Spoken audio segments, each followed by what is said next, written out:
अस्सलाम वालेकुम। आज हम आपको इस वीडियो में बताएंगे मेवी कौम की फ़याज़ी और मज़लूम की इयानत। मेवी कौम बड़ी फ़याज़ है। इसकी फ़याज़ी के कारनामे अमूमन इस वक्त देखे जाते हैं जब शादियां होती हैं या मिरासी नट भाट इनकी तारीफ़ के कलाबे मिलाते हैं। इस वक्त ये बड़े बड़े दान और धड़ियाँ देते हैं। मिरासी कौम तो सिर्फ़ मेवों की सखावत पर ज़िंदा है और इसका पेशा मेव कौम के साथ वाबस्ता है। मेव इनको ऊँट, घोड़ा और हाथी का दान देते हैं।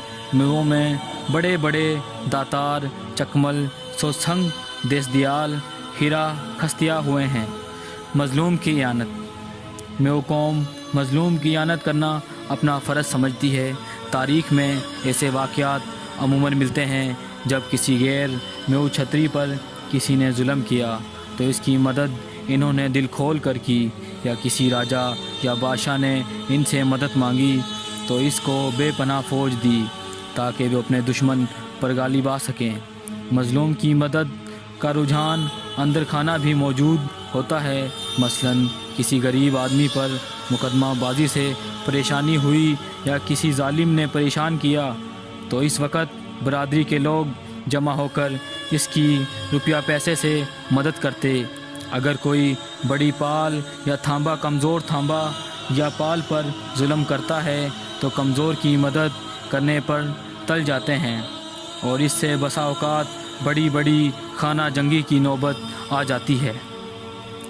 ज़माना कदीम में जब वो किसी से नाराज़ हो जाते थे तो इसका सर उड़ा देते थे और खून का बदला खून से लेते थे। जौहर छतरी राजपूत का धर्म या ईमान होता था।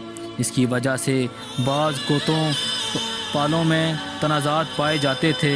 अगर एक गोत पाल के आदमी के साथ दूसरे ने किसी किस्म का जुल्म किया तो पूरी पाल सफ़ आरा हो जाती थी।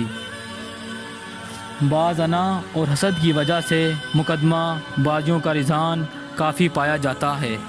अगर किसी आदमी ने घटिया समझकर कोई बात कह दी तो इसे हरगिज़ नहीं बर्दाश्त किया जाता था। मुकदमा बाजी की वजह से जायदादें तबाह हो गई मगर वो पीछा ना छोड़ते थे। जेलदारियों, नंबरदारियों और सफ़ेद पोशों के मुकदमात ने मेवात में भारी जलवे दिखाए जिसमें पूरी पालें या गोत छत बंद होकर मुकदमा बाजी करते थे। बहैसियत मजमू इस बात को बुरा समझा जाता रहा कि आपसी में तनाज़ात के लिए थाना तहसील जाएं। वो हर मामले में बिरादरी के फ़ैसलों को ज़्यादा मुफीद और बेहतर समझते हैं और इनका